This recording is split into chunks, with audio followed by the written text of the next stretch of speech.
Hey, everybody, welcome back to the John Morris Show. And in this episode of the podcast, I'm going to do a special three-part segment on getting hired on Elance and oDesk. And the reason I'm doing that is I've been getting a lot of questions about that lately. And I have a really specific point of view about how to use those sites. And I also have some tips that I think are going to be very helpful for you to help you start getting your first job, start getting clients. I've been talking about a lot about the importance of doing that. Now I'm going to get into talking about how you can go about doing that and how you can get those clients. All right, so that's what we're going to talk about in this episode of the podcast. So stay tuned. The John Morris Show. Your life on code. This is a podcast for web designers and developers. We talk about career advice, industry trends, motivation, and yes, sometimes technical coding. If you hear something during the show that makes you want to leave a comment, call 515-344-3163 and leave a message. Ladies and gentlemen, John Morris. Hey everybody, welcome back to the show. And in this episode of the podcast, we're going to talk about how to get hired on Elance and oDesk. And in the first segment here, I'm going to talk about what I think is probably the most important part of understanding how to get hired and how to use these particular sites. And that's the mindset or the approach that you should take with working when working with these particular sites. Now, the thing is I don't think that I see a lot of developers out there who are in essence tied to these sites, that their entire business revolves around getting clients on these particular sites. And if you look at those people, what they ultimately end up doing is they end up bidding, or the way they offer their services is entirely based on price. There's no real way for them to sell on value. And so if you're not familiar, there's really anything in the world that you might sell, whether it's some sort of product, some sort of service, whatever it may be, everything in the world that gets sold, there are really two fundamental ways that you can sell your product. And so the first one is the one you're probably most familiar with, which is you can sell based on price. And in this particular approach, essentially what you're doing is you are winning by having a better price. Now, there's always an element of value attached to it, right? So the consumer, when they go to buy a product or service, isn't just going to look solely at price, but there will be, in a consumer's mind, an emphasis. Some consumers appreciate value more and are focused on value more, and some appreciate and are focused on price more. And you as the marketer, or you as the service provider, the product owner, that you have to decide essentially what approach you're going to take. And when you take a certain approach, then you have to go about it so that you appeal to the right customers and get the customers that you want to ultimately buy your product or service. Okay, so you can sell on price or you can sell on value. Now, a lot of people will tell you that selling on price or selling on one or the other is inherently wrong or a bad way to go about it, or this or that. I don't necessarily think that either one is an inherently bad way to go. For example, if you're selling pencils, you can build value when it comes to pencils, and there's companies that do, but ultimately, there's only so much value that you can ascribe to, say, a pencil. And so ultimately, the person who wins in that particular market is going to be the person who can focus on cutting costs, focus on production, focus on being able to produce a pencil cheaper so that they can sell on price and have the lower price. Generally speaking, that's going to be the way that a company wins in that particular market. So I think it depends on what kind of market you're in and what, if you're selling a product or a service or whatever the case may be. Now, that said, I generally believe that people who are providing services, and especially providing the kind of services that you and I provide, development services, design services, and so forth, the better approach is to sell based on value.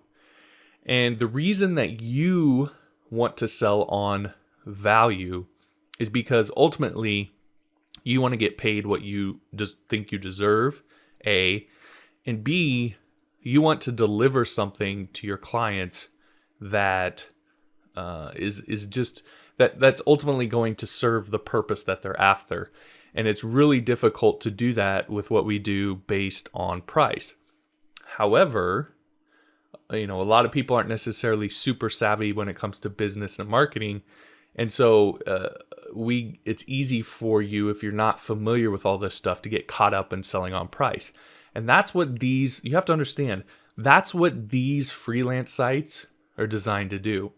The benefit for the client, the person hiring a developer, is that they can get developers to compete and ultimately lower the price. That's their benefit. That's what attracts them to these sites, as opposed to just going around and finding somebody on their own. It's getting developers to compete with one another and ultimately try to get them to compete on price and lower their prices. Right. So what I'm telling you to do is to avoid that, to avoid selling on price, which is probably not what you want to do anyway, and learn how to sell based on value.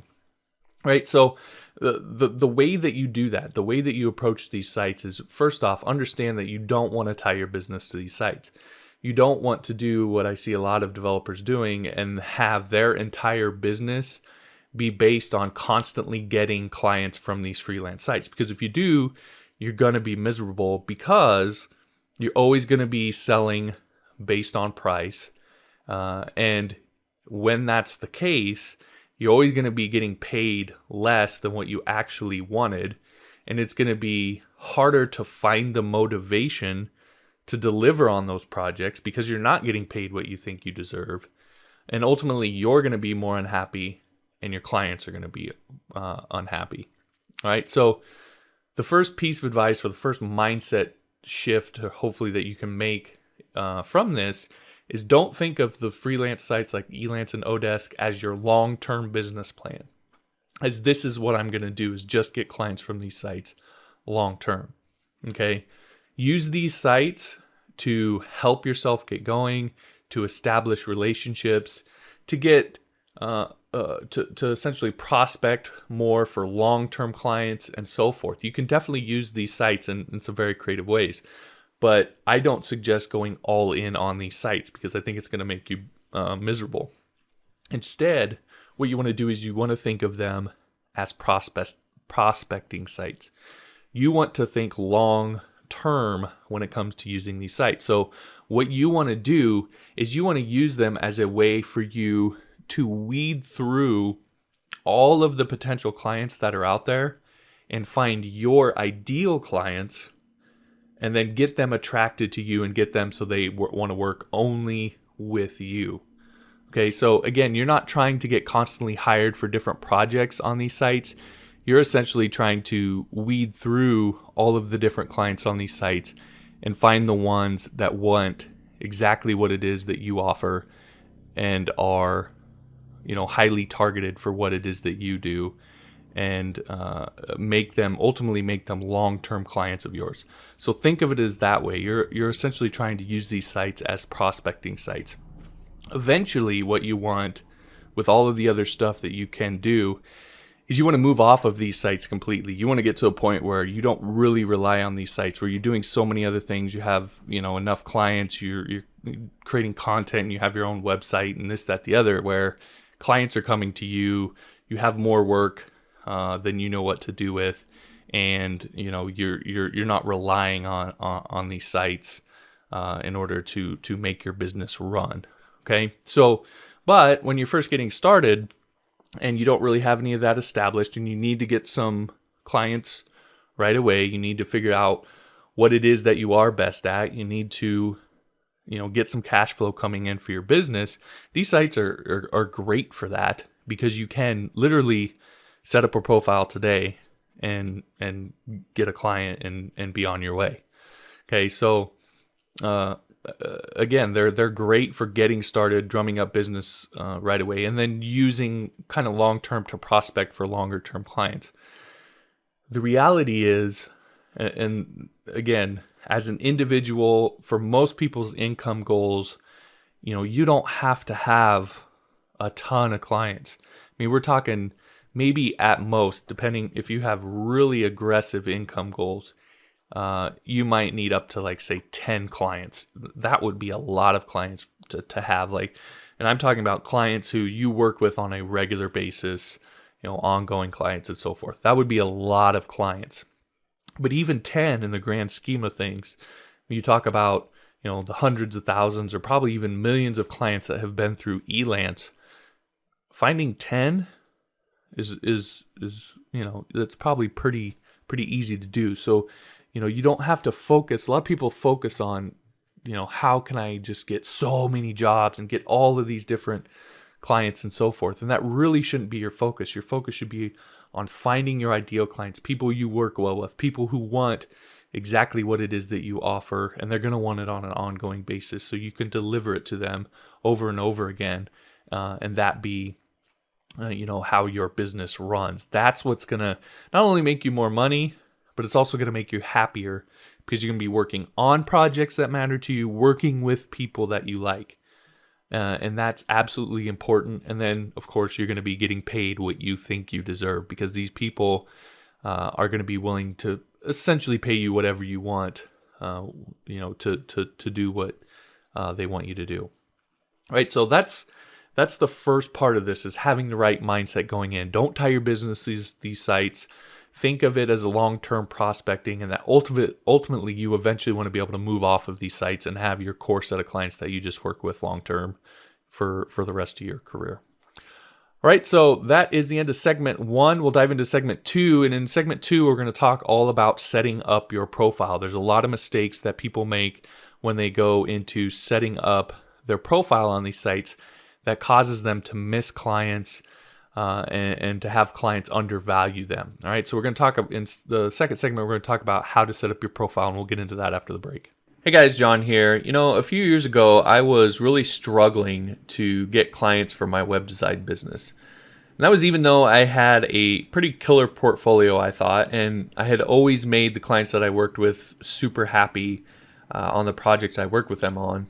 I still seem to struggle to win clients on the freelance sites like Elance and oDesk. In fact, it was becoming a little bit of a major problem because I was going broke because I kept getting underbid on those freelance sites.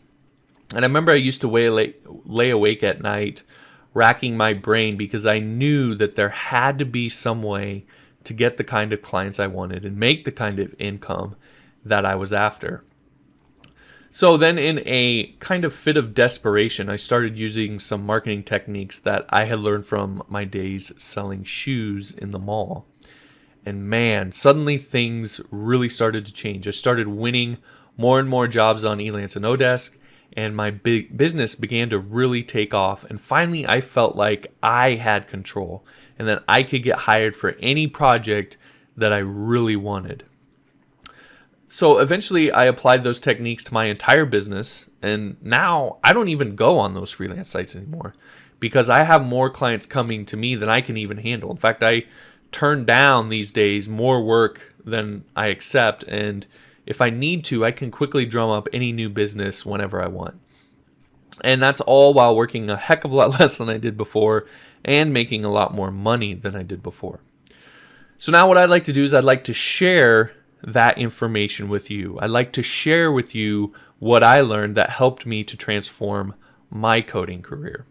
So what I want you to do is head on over to johnmorrisonline.com, and right at the top, you're going to see a web form where you'll be able to subscribe to my mailing list. I want you to head there and subscribe to that mailing list right now, and I'm going to send you over time the information that I learned that helped me transform my coding career and start making the kind of income that I wanted to make, all while working a lot less hours and being a lot less frustrated. Right? So head on over to johnmorrisonline.com, complete that form to sign up to the mailing list, and I'll start sending you that information so you can transform your coding career just like I did. The John Morris Show.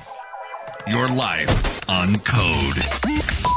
Ladies and gentlemen, John Morris. Hey everybody, welcome back to the John Morris Show, and in this episode we are talking about how to get hired on Elance and oDesk. And in this second segment here, we're going to talk about setting up your profile and what you need to do in order to get a potential client to go to your profile and value you, as you should be valued, and ultimately help you, let your profile help you get hired for the projects that you want to get hired for. So to start off, the first thing about these profiles that you have to understand is most developers, when it comes to these things, are lazy. Okay, they're lazy when they're putting these profiles together. So you can have a really easy advantage over every other developer on these sites by simply not being lazy. And what I mean by that is there's a lot of things to fill out. There's a lot of things that you can do on these profiles. And if you go through the profiles on Elance and oDesk, you'll see that not a lot of people fill them out completely or fill them out, they're trying to do as little work as possible to be able to get clients. And I say take the opposite approach.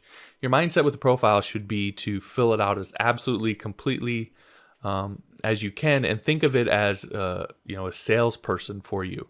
That your profile, once you've set it up and gone through it completely, it's going to be your salesman selling your services day after day after day after day. Now, do you want that salesman to be somebody that you've trained for 30 minutes?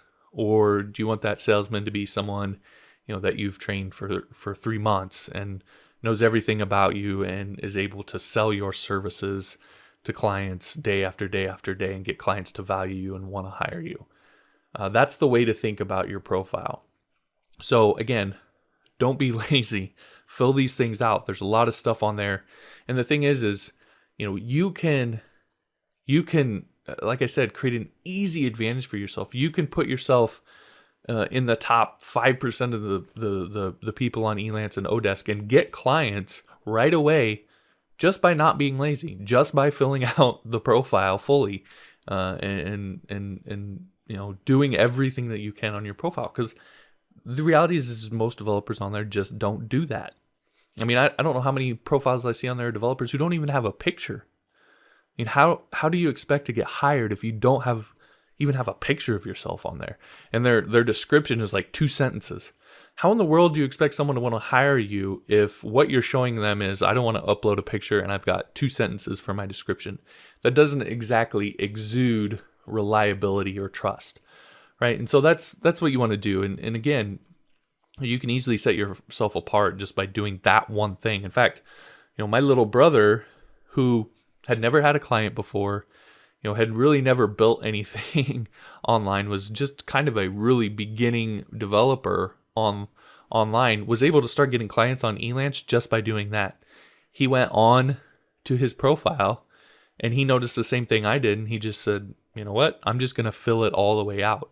And that's what he did. He just filled out his whole profile. He took some of the tests, and lo and behold, he started getting clients because he filled out his whole profile. I mean, it sounds so silly, and it is a little bit silly, but just by going on there and not being lazy, you can really get a big advantage. Right? So that's the first thing. The second thing is kind of, again, a mindset thing about how you're trying to position yourself with your profile. So you're not trying to position yourself as the best developer who knows absolutely everything. And I've talked a lot about this. I've talked a lot about targeting specifically the thing that you're best at, that you want to do long term, that you're most passionate about. And of course, you need to figure out what that is. And it's always an ongoing process. But when you first go in there to fill out your profile, you don't want to talk about, I know all of this different stuff. You don't want to take the test for everything that you can possibly take. You don't want to show portfolio items for all of these different things. What you want to do is you want your profile to be laser targeted to the thing that you want to offer, that you want to do long term. Okay, so you want to position yourself as a specialist. And so you're specifically targeting your ideal clients with your profile and showing them that when it comes to this one thing, that you are the best in the world.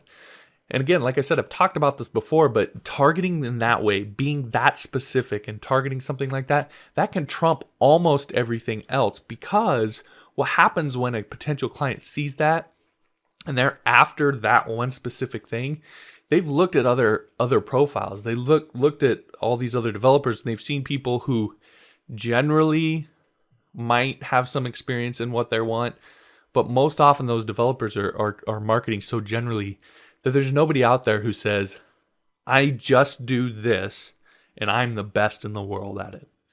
Right? So if you do that, when they hit your profile, they're going to look, at your overview and your service description. They're going to look at your portfolio items. They're going to look at the tests you've taken. They're going to look at your licenses and certification, and they're going to see all of it is targeted to the one thing that they're after.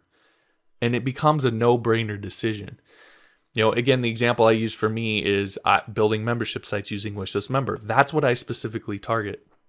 And, when people come, whether it's my website, Elance profile, whatever, they see that everything is targeted specifically to that. And I get clients all the time who say, I see that you are the membership site expert when it comes to Wishlist Member. I see you're that's what you do. That's everything that you do. And so I want to hire you because you're the expert. That's the way you need to position yourself, as the expert on that one specific topic. Now, the reason that you want to do that is, one, again, it trumps a lot of the other stuff. I mean, you could have developers out there who have more experience than you, who have scored higher on other tests, who have all these crazy licenses. But if all that stuff isn't related to the one specific thing that your client is after, it really doesn't matter to them. If they want someone who's a jQuery expert, right, and they need something built with jQuery, does it really matter if they scored 100% on the PHP test? Does it really matter if they have some sort of fancy networking certification? None of that matters, because it has nothing to do with jQuery. All that stuff doesn't mean that they know a lick about jQuery. And that's what you have to understand when clients are looking to hire people. They're not looking for someone who's great at everything. They're looking for someone who's great at the one thing that they're after. And so you really need to specifically target that. And you need to target yourself or position yourself as a specialist in that. Again, A, because it'll help you get clients a lot easier. But B, the second thing, which kind of goes back to what we talked about originally, and that is it allows you to sell on value. Because if a client is hiring a specialist, they understand that the price is going to reflect the fact that they're hiring a specialist.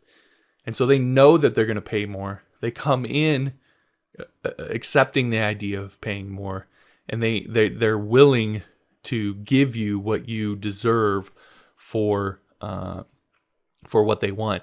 And then it allows you to then, when you're having that conversation with them and it comes to price, it's not there's 10 other people out there just like me that they can choose from. It's you're the only one that they can get it from. So they have to pay whatever you want. And if you say, well, I'm not willing to accept what you're offering to pay me, or they say, I'm not willing to accept what you're wanting me to pay you, however you look at that, there's nowhere else for them to go. The choice isn't between you and someone else.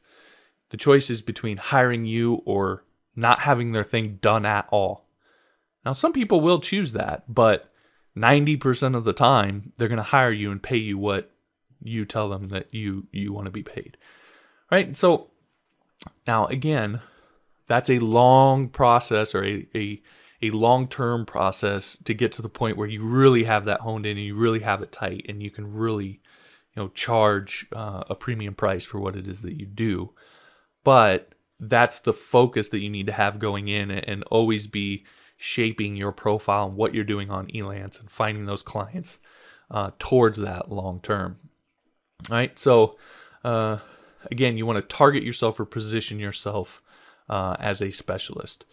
Again, just some simple things or some little tricks about working with a profile. As I mentioned, just fill out the profile completely. I can't say just how important that is.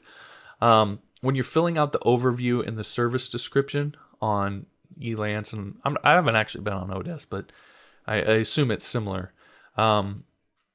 Just be sure to really, again, be specific about what it is that you offer. Fill it out completely, and just really talk a lot about what it is that you do and what you're best in the world at, as opposed to trying to sell yourself as the greatest all-around developer. Thing is they're not going to believe you if you do that. And B, that's not what they're after. They're after a specialist, and when you're selling yourself as a specialist, it's a lot easier to convince somebody that you're the best in the world at one thing than it is to try and convince somebody that you're the best in the world at everything. Nobody's ever going to believe that. So that's the approach that you need to take. Also, take the tests that are relevant to your specific offer. I know on Elance you can take different tests that they have on there for PHP, CSS, whatever. You don't need to take them all.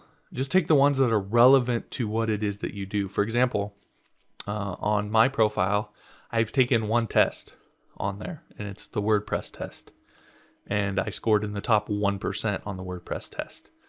And that's the only one that I've done, and there's a reason why that's the only one I've done, because that's the only one that matters that's on there for what it is that I do. Yeah, there's PHP and HTML and CSS and this, that, the other, but I don't want general PHP projects. I don't want general jQuery and HTML. I don't want all of that stuff. I just want WordPress-based projects, and specifically wishlist member ones. Now, they don't have a test on there for that. Otherwise, I'd take it, but that's the only one on there, and I've scored in the top 1% on that test. So when someone sees that, they say, well, this guy knows WordPress, right? So that's how you want to look at those tests. Take the ones that are relevant to what it is that you're offering. Now, don't worry if you do bad on the tests, because you can remove them from your profile, and there's a delay. If you take a test and you don't do well on it, you can remove it from your profile, and they'll let you take it again. I think it's a few days or maybe a week or something like that you have to wait to be able to take it again. But just remove it from your profile if you do really bad on it. Study. You'll have an idea of what the questions are going to be like at that point. So study, and then whenever they allow you to take it in, come back and take it again. And then once you're comfortable with the score that you've got, then you can go ahead and put it on your profile. One thing about that is that those tests will actually get you into, they have different groups. On Elance, they have different groups. And those groups, it allows there's certain jobs where you have to belong to a certain group in order to be able to bid on certain projects. So you want to take the test so that you can get in that group so that you can then bid on those projects. Again, relevant to what it is that you offer. And of course, you have to get a certain score to be able to get into those groups. So take those tests, make them relevant to what you offer. That way you can get to those groups and bid on those projects. And plus, when people view your profile, then they'll see that, and that'll just help build your credibility. Fill out your portfolio as fully as possible. Again, I don't know how many developer profiles see on there that have no portfolio items. A portfolio is one of the biggest things that you can do. It's showing what you've done. I mean, that's kind of really the big thing that they're after. So fill it out as completely as possible. Now, if you're just starting out, a lot of people will say, well, I don't have any. The easiest thing for you to do, if you have no past clients, no portfolio to work from, is to just build things. Your portfolio isn't just confined to things you've done for clients.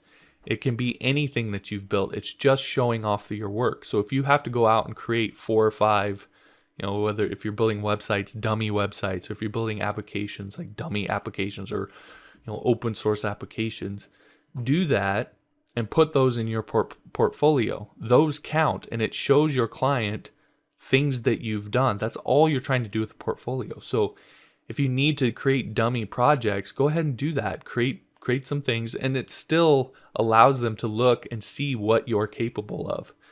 Even though it wasn't necessarily for a specific client, in the end, it doesn't really matter because you're just showing off what you're capable of, right? So again, if you need to create some dummy projects in order to fill out your portfolio, do that, but you really need to have your portfolio filled out. I would say a minimum of 3 to 5 things on there, and the more the better. All right, and then last but not least, of course, add in all of the relevant certifications and licenses and so forth. Again, you just want to target this to what you're offering. And there may be no certifications available. I don't have any on mine. But if there is, obviously you want to add it, because that's just going to help add to the credibility of your profile. But just again, make sure that they're targeted to what you're offering, because if you have some sort of Cisco networking certification and someone's trying to hire you to build a jQuery plugin, it doesn't matter. I mean, it's just, they don't care. It's not going to do anything for you, and it just becomes noise on your profile. And you want to eliminate noise as much as possible, because you and I both know, because we're probably both this way, people don't like to read through a bunch of stuff. They're going to scan your profile as quickly as possible. So you need to make sure everything that they're seeing is relevant to what they're after, not irrelevant noise. All right. So that's how to go about building your profile and managing your profile on these Elance sites. That'll help you, give you a huge advantage and help you to get clients a lot easier. In the next segment, we're going to talk about bidding on jobs and how to actually bid appropriately so that you can actually win the job and establish long-term relationships with potential clients. All right, so we're going to cover that in the next segment, and we'll get to that after the break. Hey guys, John here. Real quick, I just wanted to ask you, do you have a burning question that you really would love to have answered? Something that's been holding you back or frustrating you or keeping you from getting where you want to go when it comes to coding, when it comes to building your coding career? If you've got a question like that, then I would love to answer it for you. I would love to remove that roadblock from your path and allow you to continue to sprint down the path that you're on to being a successful coder. So here's what I want you to do. If you have that kind of question, then I want you to give a call to 515-344-3163 and ask me your question. When you do, I'll obviously listen to it, and then I will try to answer that question live on the show here and give you the answer that you're after and remove that roadblock from in front of you so that you can continue to go down your path to coding career success. All right, so if you have one of those questions, again, call 515-344-3163, and I'll be more than happy to answer it for you. Thanks. The John Morris Show. Your life on code. Ladies and gentlemen, John Morris. All right, hey everybody, welcome back to the John Morris Show. And in this last segment, we're going to focus on bidding on jobs and how to actually win jobs and build long-term relationships with your clients. All right, so again, we'll talk a little bit about the mindset of what you need to be thinking in your head when you're bidding on jobs. And the first thing is really you have to. It can be difficult, especially if you're in a financially difficult situation, but you really need to work hard to avoid what I call SPS, which is shiny projects syndrome, meaning you become so caught up in winning a project that you lose sight of your long-term strategy. Now, I'm telling you this because I did this when I first got on these sites. I got so wrapped up in just winning the project that oftentimes I would take projects that really weren't in line with what it is that I was doing, and these were never going to be long-term clients for me, and they turned into really big headaches, and it just makes you miserable. Instead of focusing on, again, and this all goes back to the idea of not building your business around these sites, meaning you're not trying to just always get clients from these sites. You're just trying to find people that you can establish a long-term relationship with. That's what you're really after. And so the thing that you need to focus on when bidding on jobs is really focus on the relationship. You need to be evaluating them as much as they're evaluating you. You need to be looking at them and saying, is this someone who could want my services long term? Are they someone who's going to need this particular thing over and over and over again? Are they someone who I feel like I can work with and actually get along with? Those are all things that are absolutely important because you want to focus. What you want to do is the clients that hire you on these sites, you want the potential for them to be someone who becomes a long-term client that you work with for years and years and years, not just that one project. And so you need to focus on the long term and focus on building a relationship. And ultimately, establishing a good relationship with them is more important than winning the project. Now, again, that can be difficult if you're struggling financially. However, keep in mind that 99% of the time, the two will go hand in hand. If you focus on building the relationship, you'll often win the job. And in the times when you don't, you probably weren't going to anyway, but at least you'll have established a relationship with them. So when they come back and need that particular service, you'll probably be the first person they think of, and they'll try and find you and hire you instead of going on the freelance side and opening it up to everybody. Right? So when you're bidding on jobs, really focus on the relationship and the long term. Now, one thing that you really want to avoid doing is telling them how great you are. You see this all the time where people are focused on trying to get the job. So what they're doing is telling the client how great they are and all these different fancy ways that you can go about doing that. At the end of the day, the client doesn't care about you. They really don't, especially in this scenario. They could care less about you and how great you are. What they're focused on is the problem that they have in front of you. And so what you want to do is focus on solving their problem. Now, you may come to a scenario, and I've had this happen, where you can solve their problem for them without them hiring you. Like you see it and it's something like so simple, you can just tell them something and it'll solve their problem for them.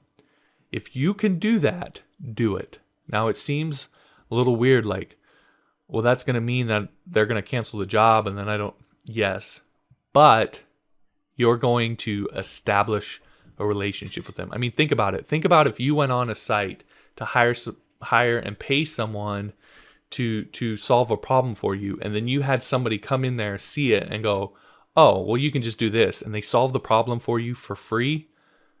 How attached to them would you become? How thankful and grateful would you be? And the next time you needed something, who's probably the first person that you're going to think of and try and find? It's that person that helped you. Okay, so again, focus on the long-term relationship. If you can solve them problem for them without them hiring you, go ahead and do it. Don't be afraid to do that. And the thing is again, 99% of the time, even though that's the case, they're probably still going to have you do it for them simply because they just don't want to do it. You can't underestimate how much people just don't want to do certain things. And so they will oftentimes have you do it for them. And again, even if they don't, they're going to remember you. And that's how you build a reputation. That's how you build, ultimately long-term attract people to you and just have business coming to you as opposed to you having to go find it. All right. And again, that goes along with the idea of giving them results in advance and building trust. Ultimately, when you're bidding on jobs, what you're trying to do is build trust. If you can build trust, then you're going to win, because on those sites, nobody knows anybody for the most part. And so the thing that's lacking more than anything else, everybody has credentials, everybody has descriptions and portfolios and this, that, the other. What's lacking is trust. And the easiest way to give somebody that you don't know, be able to get them to trust you, again, not with their firstborn son, but just enough to where you stand out, is to give them some sort of results in advance. Give them value. Find ways that you can provide value up front before they hire you, and you'll be a lot more likely to win that project, win that client, and build trust with them. Now, you do need to think about it a little bit and be strategic in the way that you do that. What I generally do is, in order to give results in advance on any project, this is any project, instead of on your bid where you write your proposal, just giving them the details and telling them how great you are and this, that, the other, this is where you want, it's that space where you want to try and give value and provide information and provide solutions. What I generally do is I focus on giving them the what. So I'll tell them what needs to be done or what they need to do and try to give them that value so that they understand that. And some people will be able to take that and actually just do it themselves. And that happens, and that's okay because they're going to remember who helped them do that. What I then hold back a little bit because it's really my domain. What I'm supposed to do is the how. So you tell them what to do, but you kind of save the how. Most people, the thing is most clients don't want to know the how because they're not technical people. They don't want to know how to go code some crazy thing in PHP or jQuery. Like that's not what they're after. If you tell them the what, that oftentimes will make things a lot more clear for them and understand help them understand what they're after and help you establish trust and stand apart. And then when they hire you to do the how for them. Now again, some people will be able to take it and figure out the how on their own. Don't worry about that. It's so few cases, and even those people, long term, they're going to come back to you because they reach a point where like they do the how once and they're like, well, that sucked, and they don't want to do it again.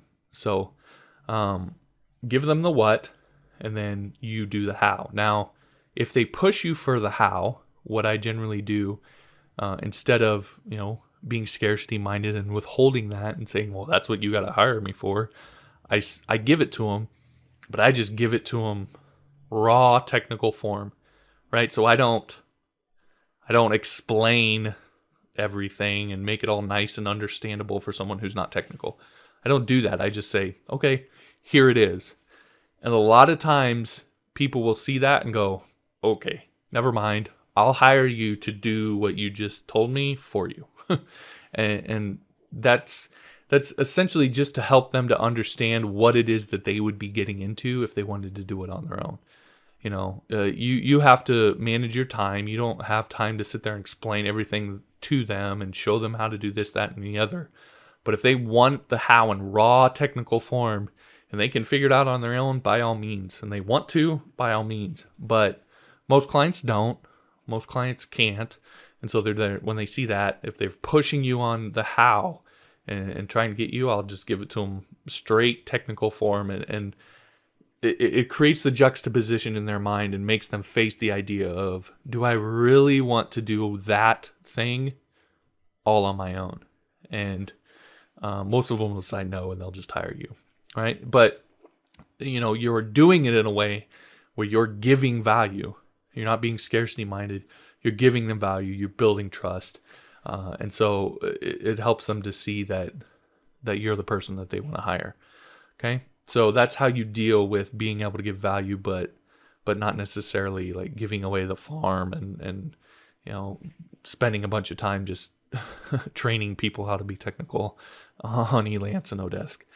Right? And then the last thing when it comes to bidding on jobs is what you really want when you know that you have an advantage or you're creating an advantage is when you're able to get into a dialogue with a person. If you have a back and forth dialogue going, that's a really good sign, because every message that goes back and forth creates just a little bit more trust, a little bit more familiarity, and familiarity breeds trust. Now, if they've sent 10 messages back and forth with you and none with any of the other developers, who do you think they're going to be a little bit more familiar with, have a little bit more trust with?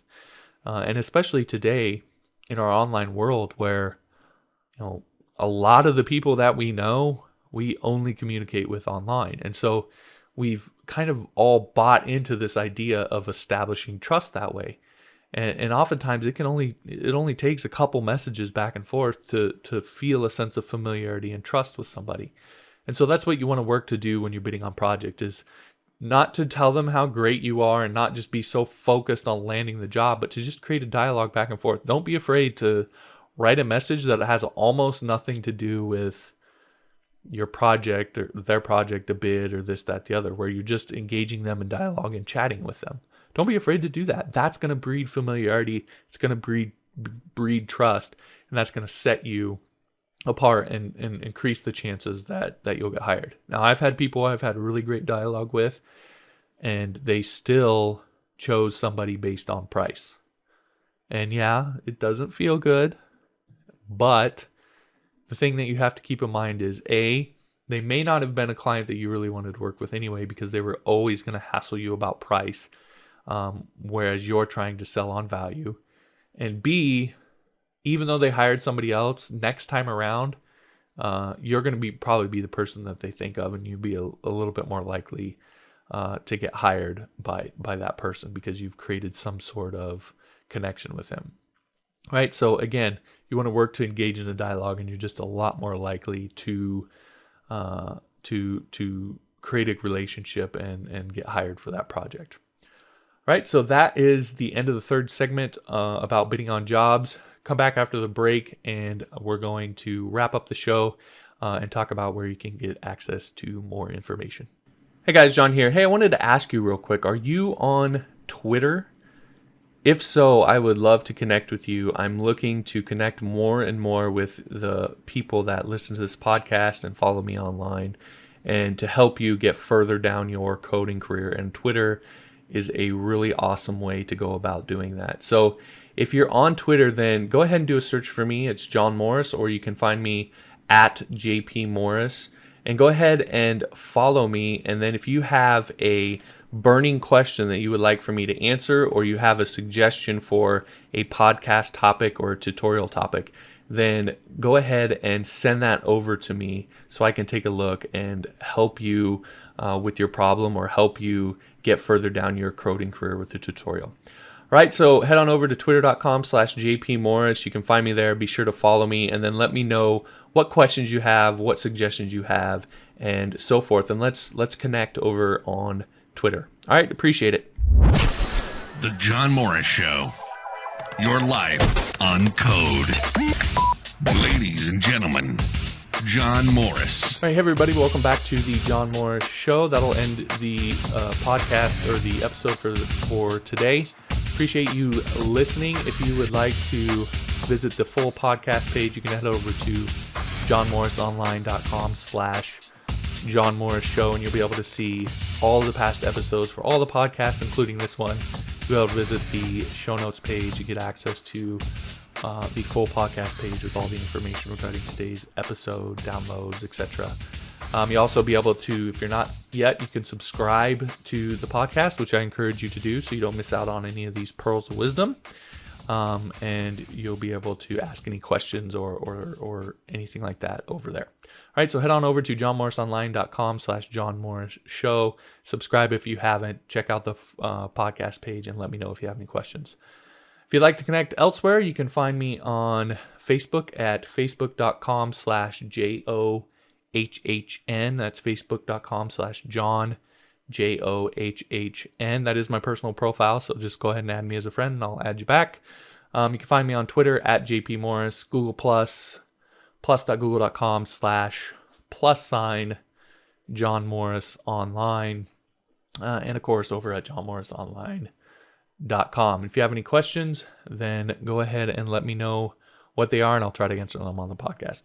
All right, thanks for listening to this episode, and I'll talk to you next time.